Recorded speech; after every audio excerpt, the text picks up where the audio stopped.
Hello, welcome to the 2011 through 2012 NFL regular season schedule, Week 12 picks, Part 2 of 2. We're going to start off at 12 o'clock Central Time between Minnesota and Atlanta. Considering that the Vikings' 2 wins this year have come against a pair of the league's bottom feeders in Arizona and Carolina, and factoring in the team's sustained lack of success on the road, Minnesota was already in a tough spot with a struggling rookie quarterback going up against a reality opponent in its own building. With Peterson likely out and a depleted back end of the defense, the outlook looks even more bleak. The Falcons hold sizable advantages in just about all phases here, and only their tendency to go through lulls over a course of a game prevents this one from turning into a massive blowout. Falcons 27, Vikings 13. At 12 o'clock Central Time on CBS, it's Cleveland at Cincinnati. Another matchup with an in-state rival, one that's positioned between the Steelers, Ravens, and a Steelers rematch, could be a tricky proposition for the still not programmed to be elite Bengals, who have traditionally struggled in important games in the past. That said, Cincinnati has passed a handful of earlier tests on the 2011 through 2012 regular season schedule that might have exposed them as pretenders. It's been so far so good for Cincinnati, and the fact is that this one is at home probably saves any chance at embarrassment. Bengals 17, Browns 13. At 12 o'clock Central Time on Fox, it's Tampa Bay at Tennessee. Hasselbeck certainly has felt better than this at certain points in his long career, but he still feels good enough to try and keep the Tennessee Titans in the chase in the AFC South. The Tampa Bay Buccaneers need to make the most of this opportunity, or they could fall further back in the NFC South race.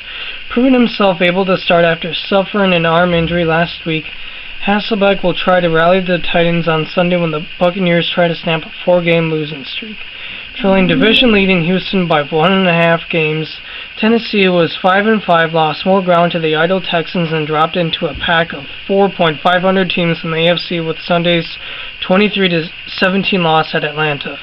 With the Titans down 23-3 late in the third quarter, Hasselbeck left the game after banging his right elbow off a Falcons defender. While rookie and 8th overall pick Jake Locker played well, completing 9 of 19 passes for 140 yards and 2 touchdowns, Hasselbeck told Titans coach Mike Munchak he was ready to play and proved it in a limited practice session Wednesday. Buccaneers coach Raheem Morris needs his team to be ready Sunday and for each of the next 6 weeks. Tampa Bay, who was 4-6, has dropped 5 of 6 and is 3 games behind South leading New Orleans and 2 back of the Falcons. Third-year quarterback Josh Freeman hasn't had the most impressive season. He's already been picked off 15 times, but he threw for a career-best 342 yards Sunday with 2 fourth-quarter touchdown passes to help Tampa Bay rally from 14-0 down. Freeman knows it's going to take more of these types of efforts for the Buccaneers to make a late-season push. The last time these teams met, Tampa Bay won 13-10 on October 10, 2007 to snap a 5-game skid to the Titans franchise. The Buccaneers have lost both games in Tennessee, 33-13 in their last visit on December 23, 2003. After going 0-4 when playing in Houston, I will expect that trend to continue as it is now the Titans' turn to win. Titans 43, Buccaneers 22. At 12 o'clock Central Time on Fox, it's Carolina at Indianapolis. The Panthers have too much offensive firepower for the Colts to contain, and while the Panthers are banged up on defense, the Colts don't have enough of a running attack to take advantage. They also lack a field general that can keep the Panthers from loading up in the box in obvious running situations. Panthers 30, Colts 14. At 12 o'clock Central Time on CBS, it's Houston at Jacksonville. Welcome back to the big-time Matt Leinart. The former Heisman Trophy winning quarterback who didn't take a snap in 2010 through 2011 after signing with the Houston Texans and hasn't started in consecutive games since 2007 while with Arizona, officially stepped back into the spotlight on Wednesday when starter Matt Schaub was placed on season-ending injured reserve with a foot injury. Leinart's return comes this Sunday when the Texans visit the Jacksonville Jaguars at Everbank Field. Leinart will make his first start since November 2009 with the Cardinals. On the verge of the playoffs for the first time in franchise history and finally in possession of a defense to complement its offense, the Texans must ride the rest of the way with a quarterback who's proven ready to handle the load. This game with the Jaguars, winnable albeit not easy, should be something of a barometer as to whether he'll be able to do so, or how often. Expect the first test to be passed. Texans 24, Jaguars 10. At 12 o'clock Central Time on Fox, it's Arizona at St. Louis. Fans of offense may want to avoid this meaningless matchup between NFC West afterthoughts. The Rams are the more disappointing of the two, and as they were expected to contend for the division title, but instead are bringing up the rear after taking positive steps a season ago. Things are starting to get hot for Spagnuolo, and he could really use a victory over the Cardinals this Sunday. Unfortunately, this series has been slanted towards Arizona as of late, making it tough to pick against the Cardinals in this toss-up. Cardinals 13, Rams 9. At 12 o'clock Central Time on CBS, it's Buffalo at the New York Jets.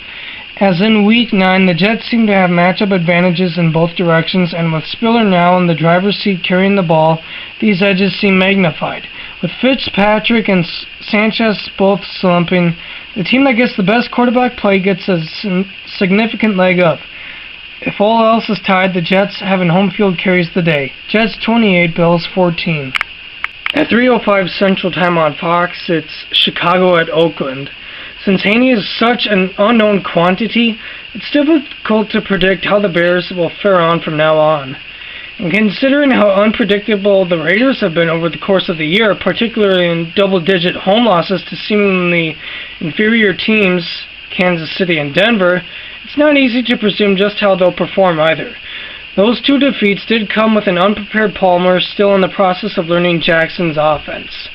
However, and he's been noticeably better in the 2 weeks since. That should give Oakland an edge at the all-important quarterback position, and its strong pass rush could very well cause some problems for Haney as well. It probably won't come easy, as Chicago's defense has been playing at a very high level, and its special teams are always terrific.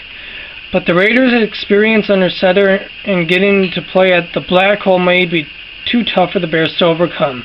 Raiders 23, Bears 20. At 3:05 Central Time on Fox, it's Washington at Seattle. The Redskins are in the midst of a miserable stretch, and last week's close miss had to be a heartbreaker. Points are at a premium for both Washington and Seattle this year, which could give the edge to Seattle's better defense. Expect a lot out of Lynch to keep the pressure off of Jackson, while the Seahawks' run defense will put Washington's chances squarely on Grossman. A returning Moss could help, but likely won't be enough to get a victory. Seahawks 17, Redskins 10. At 3:15 Central Time on CBS, it's New England at Philadelphia. The Patriots have had some trouble against the NFC East this year, squeaking by the Cowboys in Foxborough and seeing their 20-game home regular season winning streak end at the hands of the Giants. But no team plays better than after Thanksgiving. Since 2001, New England has had an NFL-best 61-15.803 record in games on or after Thanksgiving, including a 6-1 record in 2010 through 2011. Both teams have had their issues against the pass, but I like the Patriots to win by a touchdown. Patriots 34 equals 28. At 3:15 Central Time on CBS, it's Denver at San Diego. Both Rivers and Matthews have fallen on hard times for the Chargers, but will have the fan support this week in a big AFC West matchup. The Chargers must expose the Tebow factor with heavy preparation, which other teams have failed to successfully stop since the left-handed quarterback started making headlines with his unorthodox style. It won't be easy for Denver's defense trying to stop both Rivers and Matthews either, while its offense will find tough sledding ahead with the read option. The Broncos could pull the wool over everyone's eyes with an aerial assault to prove that Tebow has the tools to be a consistent passer in the NFL. But this is not the week Elway will be convinced. Chargers 30, Broncos 20. At 7:20 Central Time on NBC, it's Sunday Night Football between Pittsburgh at Kansas City. I think that this game will be closer than some might expect, but the Steelers will come away with the victory in the end. I see the Chiefs hanging in with Pittsburgh in the first half, only to see Big Ben take over in the second half, with Palko potentially getting replaced by Kyle Orton at some point. Steelers 24, Chiefs 14. And at 7:30 Central Time on ESPN, it's the New York Giants at New Orleans for Monday Night Football. Saints effectively ruined Eli Manning's homecoming in 2009. More importantly, Eli is now 24-34 as the Giants starter in the second half of seasons. The Saints are coming off their bye week and they are 10-0 in November since 2009. This Week 12 Monday Night Football game has all the makings of a blowout as the Saints hold on to their NFC South lead. Saints 38, Giants 14. And that concludes my 2011 through 2012 NFL regular season schedule, Week 12 picks, part 2 of 2. Have fun this week.